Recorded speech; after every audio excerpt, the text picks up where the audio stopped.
É com muita alegria que nesse dia especial, chamada Sexta-feira Santa, quando nos lembramos da paixão de Jesus, da morte do Messias Salvador, nós queremos ler a palavra de Deus nesse dia, não só de lembrança da paixão de Cristo em nosso lugar, mas falando também sobre a paixão de Cristo não terminou, porque o seu sofrimento continua.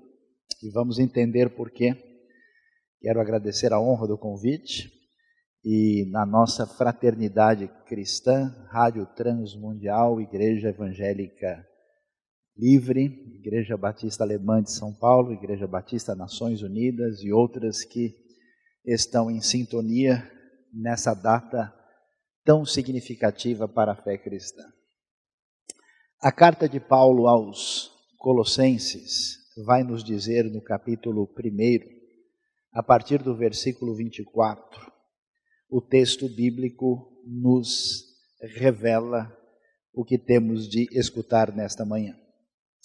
Agora me alegro nos meus sofrimentos por vós e completo no meu corpo o que resta do sofrimento de Cristo, por amor do seu corpo, que é a igreja, da qual me tornei ministro segundo o chamado de Deus, que me foi concedido para convosco, a fim de tornar plenamente conhecida a palavra de Deus.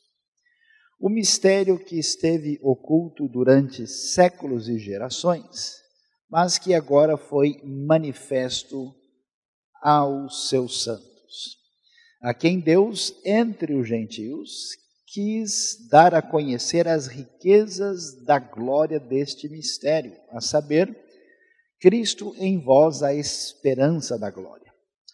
A Ele anunciamos, aconselhando e ensinando todo homem com toda a sabedoria, para que apresentemos todo homem perfeito em Cristo. Para isso eu trabalho, lutando de acordo com a sua eficácia, que atua poderosamente em mim. Que Deus abençoe a sua palavra na nossa vida, no nosso coração, e nos ajude no nosso entendimento e reflexão sobre a palavra do Senhor. Eu gostaria de chamar a atenção para esse momento tão peculiar, quando todos no planeta todo estão preocupados, com o seu coração talvez cheios de ansiedade, de medo e até mesmo alguns de luto, sofrendo e numa situação de instabilidade que marcou a nossa realidade. E de fato a instabilidade se apresenta e muitas vezes se apresentará na nossa história, na nossa vida. Muitas vezes a instabilidade chega em função da fragilidade da nossa condição física. E hoje vemos que a discussão a respeito da saúde e do bem-estar da sociedade se tornou prioridade em função de uma pandemia que toma conta do mundo. Mas além disso, as questões de ordem econômica, aquilo que parece ser a nossa referência de sustento, muitas vezes enche o nosso coração de interrogação. É muito interessante prestar atenção à palavra de Deus e nos mostrar que no mundo antigo e na trajetória humana, essa realidade de instabilidade marcaram a vida das pessoas, uma década após a outra, quer seja por meio de guerras, quer seja por epidemias gigantescas, quer seja por outro tipo de instabilidade. E me chama a atenção ler um pouco sobre a vida de alguém como o apóstolo Paulo, que atravessou a história de um momento de muita instabilidade para o seu próprio povo, que era oprimido politicamente pelos romanos, que atravessou uma instabilidade tremenda na sua vida em função de que a sua posição social, no seu contexto cultural, como pessoa de projeção no ambiente judaico do primeiro século, um dia a instabilidade invadiu a sua vida e ele não pôde ter os mesmos privilégios sociais em função do seu compromisso com a pessoa de Cristo Jesus que se revelou a ele. Esse mesmo apóstolo Paulo, depois entregue à obra de Deus, não sabia o que haveria de acontecer no dia seguinte. Ora, enfrentando prisão, ora naufrágio, ora açoite, ora processo judicial do Estado romano contra esse instigador problemático, ora afronta da parte dos gentios e romanos, como vemos na sua primeira viagem missionária, ora da parte dos líderes religiosos do seu próprio povo. Se tinha alguém que não tinha qualquer estabilidade e segurança para a continuidade da sua vida, era o apóstolo Paulo. Certa ocasião, por exemplo, ele mesmo ouviu uma profecia de que ele haveria de ir a Jerusalém e passar por circunstâncias difíceis, e aquilo lhe pareceu uma continuidade do seu dia a dia. É surpreendente que, num momento como esse, nós temos possibilidade de ouvir a palavra de alguém que estava numa situação muito mais instável do que certamente a maioria de nós. E a sua palavra surpreende, porque Colossenses, inclusive, é uma das cartas da prisão. Paulo, depois de anos de sofrimento, perseguição, açoites, prisão e tudo mais, vai terminar o período do seu ministério descrito no livro de Atos, entre os anos 60 e 62, na cidade de Roma, aprisionado, e de lá ele manda mensagem de conforto, segurança e força para a vida a partir da prisão. E me surpreende muito como ele escreve, como é que ele traz alegria, como é que ele traz coragem e esperança para a comunidade do povo de Deus no mundo romano instável e difícil. A grande verdade é que Paulo vai nos dizer nesse texto que ele se tornou ministro segundo o chamado de Deus. Ele mostra a visão que nós precisamos ter, que o Deus que é o Senhor da história, que um dia definiu que o sacrifício perfeito de Cristo Jesus para o perdão do nosso pecado acontecesse naquela sexta-feira, que hoje é lembrada, desde Jerusalém, da trajetória histórica até o dia de hoje. Ele é o Senhor da história e ele um dia pegou o mais resistente indivíduo ante Jesus, mudou a sua vida, e Paulo reconhece essa ação soberana de Deus na sua vida e diz: olha, o que eu tenho na minha vida, inclusive a minha instabilidade, minha circunstância peculiar, isso vem por causa desse chamado de Deus, um chamado que é me concedido, diz ele, para o benefício das pessoas que são ministradas na fé, para com vocês, para com o povo de Deus. E isso tem um objetivo maior. Que objetivo é esse? Para que se tornasse conhecida plenamente a palavra de Deus.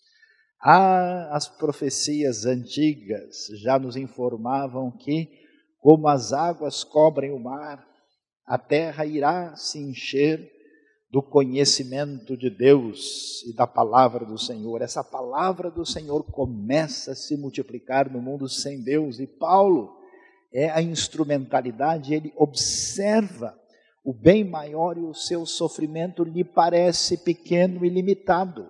Ele não enxerga dentro da dimensão humana, absolutamente incapaz de ver o horizonte maior.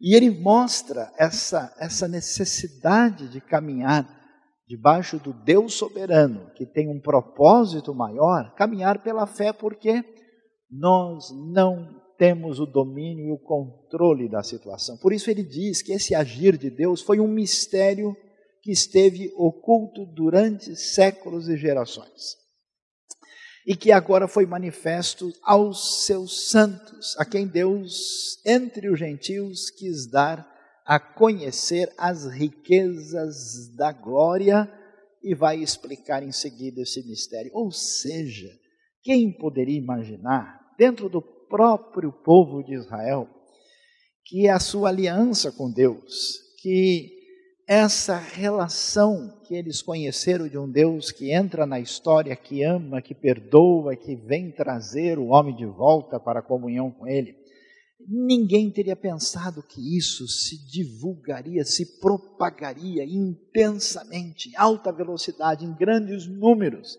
para todos os povos da terra. E Paulo enxerga isso. Fico pensando no seu coração moldado num pensamento muito mais limitado e restrito. Agora vendo gente que praticamente era um bárbaro selvagem, recebendo a salvação, o perdão de Deus, a graça de Deus entrando na sua vida, sendo liberto dos poderes das trevas, mudando a sua vida familiar, restaurando a sua postura ética. É muita comemoração no coração do apóstolo. E aí ele vai dizer uma frase que para mim é extremamente especial, quando ele faz referência a esse mistério. Ele diz: Cristo em vós, a esperança da glória. Essa é a maneira que Paulo descreve, depois de tantas chibatadas, depois de naufrágio, depois de passar por frio, por calor, por tudo isso, ele vê, e vê de longe, assim como nós estamos nesses dias, sem poder chegar perto, para mensurar concreta e palpavelmente a missão. Ele vê essa comunidade de gentios de toda parte, sendo chamados de Cristo em vós, a formação dessa comunidade do povo de Deus, a esperança da glória, a expectativa de que tudo que nos aflige, inclusive enfermidades, inclusive aquilo que é inexplicável, vai caminhar na direção de uma esperança maior. E ele então prossegue dizendo que a ele anunciamos, a esse Cristo, que é o grande Salvador. E então ele diz que aconselhando e ensinando todo homem com toda sabedoria, para que apresentemos todo homem perfeito em Cristo. Ou seja, ele não só vê essa multidão, mas vê o crescimento particular, peculiar, para que eles sejam formados com esse amadurecimento espiritual no mundo de conflitos, de desigualdade, de escravidão, de opressão, que Paulo enfrentava. A sua visão de fé surpreende, o seu coração vivo traz consolo e esperança especial. E aí então ele diz: para isso eu trabalho, lutando de acordo com a sua eficácia que atua poderosamente em mim. Paulo se esforça ao máximo, ele é o apóstolo que dedica a sua vida num altruísmo impressionante. Agora, o segredo de tudo isso aparece, e deixamos isso para mencionar agora no que nós vemos no começo. Porque ele vai dizer uma coisa que a gente jamais poderia pensar ou imaginar, coisa que parece sem razão de ser. Hoje é um dia em que o mundo todo está triste. É possível ter alegria num momento tão difícil? Que povo louco é esse? Esses cristãos que estão celebrando e cantando no dia em que o seu rei maior foi crucificado, foi morto, desprezado, cuspido, xingado. Sim, é dia de comemoração e de festa, porque o mal maior que nos atinge não é simplesmente a nossa dor, as nossas enfermidades, as nossas outras limitações, os nossos problemas econômicos. Nosso mal maior é a nossa relação com Deus, que envolve a nossa realidade espiritual e moral. E isso Cristo Jesus, pela sua morte perfeita, como um sacrifício diante de Deus, aquele que é o Messias, o Rei, o Salvador, o Emanuel, Deus entre nós, também é o sacrifício completo. Ele é o sumo sacerdote que permite o perdão dos meus pecados, dos seus pecados, para todo aquele que abre a sua vida e o recebe como Salvador único e suficiente. Por isso dá para entender o apóstolo Paulo. Essa loucura tem explicação.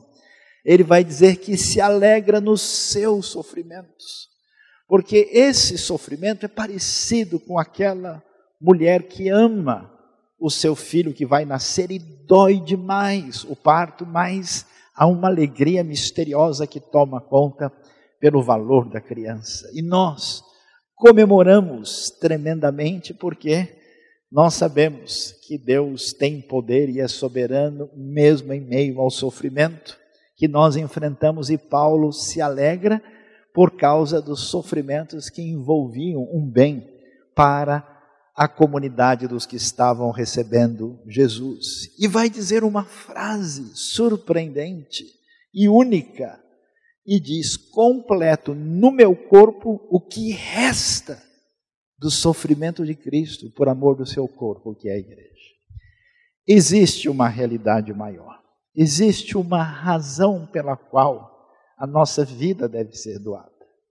A infelicidade, a frustração e a ansiedade que nos atinge, muitas vezes, é porque os propósitos fúteis pelos quais vivemos nunca vão preencher o nosso coração.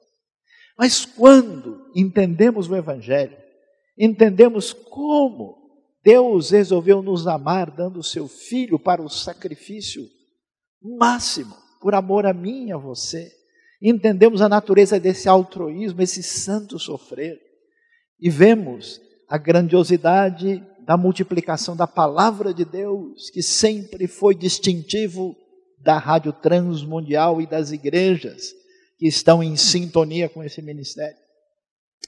Quando vemos a realidade da formação dessa comunidade, que é esse Cristo em vós, a esperança da glória, e quando vemos o crescimento, a gente só pode festejar e se alegrar, e eu entendo o que Paulo está dizendo aqui, que isso tudo é por amor do seu corpo, que é a igreja, que é o povo da palavra, os verdadeiros discípulos de Jesus, alcançados por essa mensagem. Agora, coisa surpreendente, essa frase: completo no meu corpo o que resta do sofrimento de Cristo. Ou seja, num certo sentido, a história da paixão não acabou. Não é verdade que o sofrimento que envolve a pessoa de Cristo parou completamente ali. Há um chamado para nós que envolve sofrimento. Todos os que querem viver de maneira consagrada e piedosa em Cristo Jesus vão sofrer perseguições. Jesus avisou no Sermão do Monte para aqueles que estavam sintonizados com a sua mensagem com o reino, que eles não seriam compreendidos, e de fato nós sentimos uma reação, uma hostilidade diante do amor incondicional de Deus manifesto em Cristo Jesus. Por isso, igreja, povo de Deus, nós fomos chamados também para sofrer. Um sofrimento que envolve passar por lutas e tribulações. Ninguém deve imaginar porque é de alguma igreja, ou se afirma crente ou cristão, que estará livre de enfermidade, de epidemia, de dor, de sofrimento. Não, não é verdade. Basta ver a vida de Paulo e dos demais apóstolos e discípulos. Segundo, Deus nos ama. Isso parece difícil de dizer, mas por isso Ele nos permite sofrer.